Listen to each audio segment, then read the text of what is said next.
Salut à tous, on se retrouve aujourd'hui pour le bilan du French Readathon. Je vais vous présenter les quelques livres que j'ai lus pour le challenge. Si vous ne connaissez pas le challenge, je vous invite à aller voir la vidéo d'Adrien que je mettrai sans doute en barre d'infos qui présente le challenge.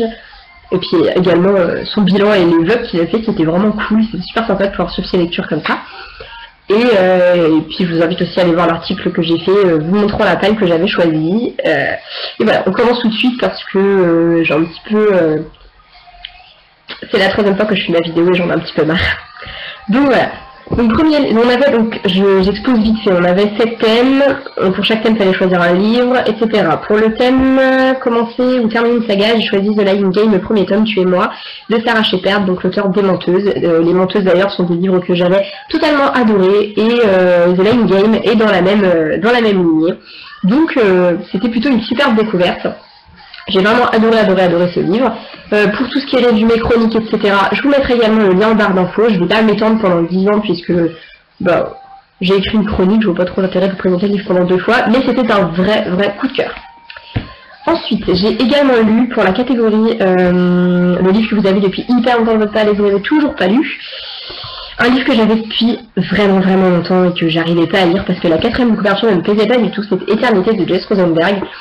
Et en fait au final, je suis bien contente de l'avoir lu là dans le cadre d'un challenge parce que au moins c'est fait et c'est plus à faire. Parce que c'est vraiment pas un coup de cœur, au contraire, j'ai vraiment pas aimé. J'ai trouvé que l'auteur en faisait sans doute un peu trop sur certains trucs, inventait des détails qui étaient inutiles, bateaux et tout ce que vous voulez. En fait, en d'autres termes, j'ai pas vraiment aimé. Autant au début, je me suis dit ah finalement c'est mieux que ce que j'imaginais, et en fait à peu près au milieu, j'ai commencé à vraiment me lasser et la fin je disais un mot sur 2. Donc c'est lu, mais comme vous pourrez voir dans ma chronique, j'ai pas aimé. Troisième livre que j'ai lu, c'était dans la catégorie format poche. J'avais choisi La femme parfaite est une connasse aux éditions J'ai lu d'Anne-Sophie et Marie-Aldine Girard. Je l'ai lu pour Noël au mois de février, mais Noël, par ma meilleure amie qui a pensé à moi en lisant le titre. Pas pour le femme parfaite, mais pour le connasse. C'est gentil, elle est adorable. Et du coup, comme c'est pas un roman, que c'est plus un petit... je m'étais dit, ça se lirait tout seul, en effet, puisque je l'ai lu entre les deux... je l'ai lu entre les deux. Je l'ai lu en même temps que les deux autres, en fait. J'ai lu les deux autres l'un après l'autre, mais celui-là, je le lisais en même temps que je les lisais. Et voilà, et j'ai terminé très vite, puisque c'est vraiment une petite lecture sympatoche. Bon, c'est pas non plus le livre de l'année, mais c'est sympa, c'est assez drôle, et puis on se retrouve dans certains détails quand même, il faut l'avouer. Et je trouve ça plutôt cool comme lecture, c'est toujours sympa. Voilà. Et ensuite, j'ai lu une romance, donc la catégorie romance. J'avais choisi un milady romance, voilà, comme ça j'étais sûre d'être dans le thème. Avec Le Pied Ardent, le premier tome irrésistible de Jill Shelby. Et j'ai vraiment adoré aussi cette histoire. Je commence à vraiment me dire que les romances milady sont pas mal. Bon, ok, j'en ai lu que 2, mais quand même. Ça donne envie d'en découvrir d'autres. Et voilà, je pense que c'était vraiment sympa. Il n'y avait pas la romance qui passait au-dessus de l'histoire. On avait vraiment une histoire... une histoire intéressante autour, en fait. Et c'était sympa, et pareil, les deux personnages étaient vraiment intéressants, et ils n'étaient pas juste des clichés ambulants. Et pour ça, j'ai trouvé ça vraiment super sympa, donc je vous le conseille pareil, si vous aimez bien les petites romances sympas, il est plutôt pas mal. J'avais également prévu de lire, mais je n'ai pas lu. Alors, il fallait un livre à la couverture rouge, et j'avais choisi Poison de Sarah Pinborough, qui est sur ma liseuse, donc je peux pas vous le montrer là, ce sera un peu inutile de vous montrer ma liseuse avec la couverture dessus, je trouve. Enfin, en même temps, c'est pas plus utile de montrer les livres, mais voilà. Et du coup, j'ai pas eu trop le courage d'allumer ma liseuse cette semaine, enfin la semaine du challenge, et de lire dessus. Et puis je crois que je m'étais dit, autant que je lis des livres au papier, parce qu'eux, ils prennent vraiment de la place dans ma bibliothèque chez moi, et comme ça, je peux les rapporter dans la bibliothèque de chez ma mère, donc du coup, j'ai lu cela en premier. J'avais également prévu de lire comme livre illustré,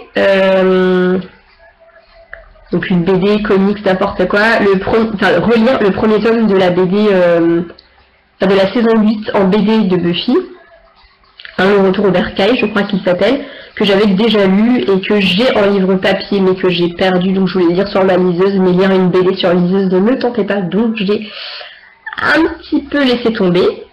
Et du coup ça fait 1, 2, 3, 4, 5, 6, c'était quoi le 7ème? Je sais pas. Il y avait un 7e bouquin, mais j'ai oublié ce que c'était. Je me fais de la peine. Attendez, je vérifie. Voilà, c'est ça de préparer une vidéo, en fait. On sait pas si... Oh là là. Je pourrais pas faire des vidéos, je peux pas. Ah si! Ah mais je l'ai pas sur moi, du coup.